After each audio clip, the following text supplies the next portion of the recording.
दोस्तों, क्या आपने कभी सोचा है कि दुनिया में सबसे बड़ा साम्राज्य किसका था? वो कौन सा शासक था जिसने पूरे भारतीय उपमहाद्वीप को एक सूत्र में बांधा था? और सबसे अहम सवाल, क्या उस सम्राट के बारे में हमें पूरा सच बताया जाता है? आज हम इतिहास की इन तमाम सच्चाइयों से पर्दा उठाने वाले हैं जिन्हें या तो हमसे छुपाया गया है या हमारे सामने तोड़ मरोड़ कर पेश किया गया है।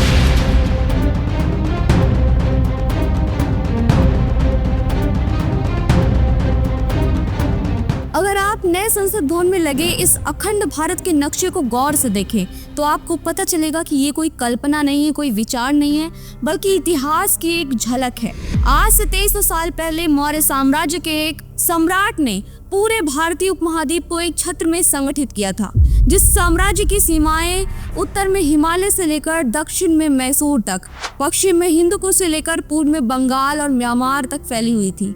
अगर वर्तमान परिदृश्य में देखा जाए तो आज का भारत अफगानिस्तान, पाकिस्तान, नेपाल, भूटान, बांग्लादेश और म्यांमार जैसे अधिकांश हिस्से को कवर करता था। इतिहास में इससे बड़ा कोई दूसरा साम्राज्य नहीं हुआ।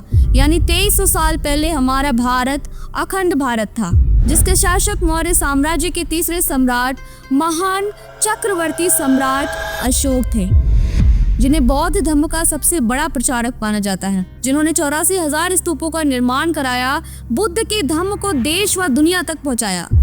और कहा जाता है बुद्ध को लाइट ऑफ एशिया बनाने में जिस सम्राट का सबसे बड़ा हाथ था वो महान सम्राट अशोक ही थे। सम्राट अशोक को देवान प्रिय कहा गया।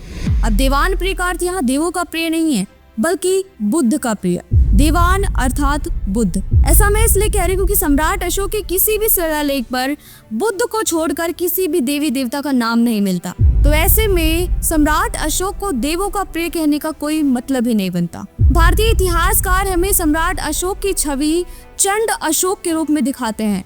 पूरी कोशिश की जाती है कि सम्राट अशोक को एक क्रूर राजा के रूप में दिखाने की, लेकिन क्या ये सच है? क्योंकि पुरातात्विक प्रमाणों को अगर देखा जाए तो वहाँ धम्म अशोक लिखा मिलता है, चंड अशोक नहीं। यहाँ तक कि विदेशों में भी भारतीय सम्राट अशोक को धम्म अशोक यानी धम्म अशोक नाम से जाना जाता है, क्योंकि सम्राट अशोक बुद्ध धर्म के सबसे बड़े प्रचारक माने गए। तो हमें गलत इतिहास क्यों पढ़ाया जाता है? अगर आप पुरातात्विक प्रमाण देखें, यानी 12वीं सदी के कुमार देवी के सारनाथ अभिलेख को देखें तो वहाँ भी हमें धम्म अशोक लिखा मिलता है।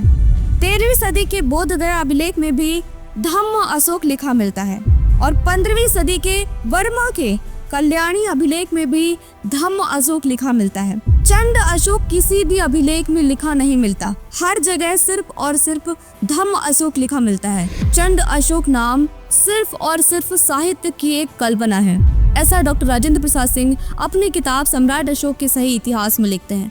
दुनिया भर के इतिहासकार सम्राट अशोक की जन्म तिथि को लेकर हैरान है कि आखिर चैत्र शुक्ल अष्टमी को सम्राट अशोक की जन्म तिथि क्यों और कैसे। आइए समझते हैं। इसे समझने के लिए हम डॉक्टर राजेंद्र प्रसाद सिंह द्वारा लिखी गई किताब सम्राट अशोक के सही इतिहास को ले सकते हैं। इसमें वो लिखते हैं कि बात 408 ईस्वी की है, जब फाहियान पाटलिपुत्र में मौजूद थे। वो अप्रैल महीने की 19 तारीख थी, दिन रविवार था, और ये डेट इंग्लिश कैलेंडर के अकॉर्डिंग है, जबकि उस समय शक संवत प्रचलन में था। तो 408 ईस्वी का शक संवत में रूपांतरण 330 होगा। शक संवत 330 में चैत्र अधिमास था, यानी लीप मंथ था। और फाहियान लिखते हैं कि पाटलिपुत्र में प्रत्येक साल सेकंड मून में 8वीं तिथि का जुलूस निकलता था, और 408 ईस्वी सेकंड मून में 8वीं तिथि चैत्र शुक्ल अष्टमी रही होगी, इसलिए उस साल चैत्र अधिमास था, यानी लीप मंथ था।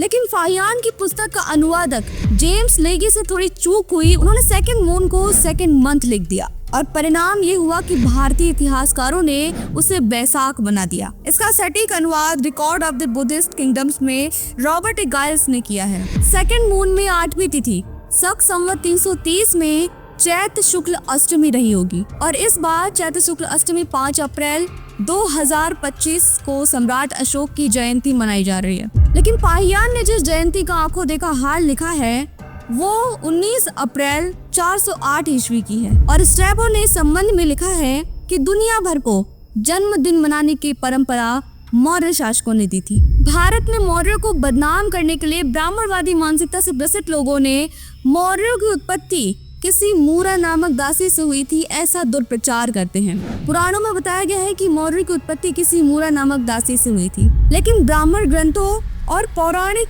किताबें बिल्कुल ही अविश्वसनीय हैं, क्योंकि एक तो ये देवनागरी में लिखी गई हैं, जो कि पिछले 1000 सालों के अंदर की लिपि है, और सम्राट अशोक की जो कथाएं हैं वो 2200 से 2300 साल पहले की हैं। लेकिन इन ग्रंथों में सम्राट अशोक या मौर्य काल के बारे में कुछ भी नहीं लिखा गया, सिर्फ और सिर्फ मौर्य की उत्पत्ति के बारे में डींगे हाँकी गई हैं। पाली, प्राकृत और संस्कृत किसी भी भाषा के व्याकरण के अनुसार मूरा से मौर्य शब्द नहीं बनेगा।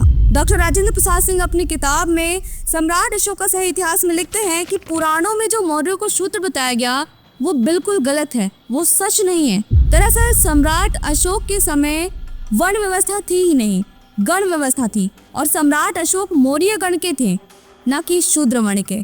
और सम्राट अशोक की जो पत्नी थी वो शाक्य गण की थी, न कि वैश्य वर्ण की। जब मौर्य काल में वर्ण व्यवस्था थी ही नहीं तो शूद्र वर्ण या वैश्य वर्ण कहना सरासर गलत है। और मूरा नामक दासी की कहानी मौर्य साम्राज्य को बदनाम करने के लिए काफी बाद में गढ़ी गई। जब ब्रिटिश काल में पाली से संस्कृत कन्वर्जन किया गया तो मौर्य को मौर्य बना दिया गया। इसका जीता जागता सबूत यह है कि आज भी गया में फाल्गु तट पर मौर्य घाट तथा कैमूर में बसहा के पास स्थित अशोक शिलालेख की पहाड़ी मौर्य मठ के नाम से जानी जाती है।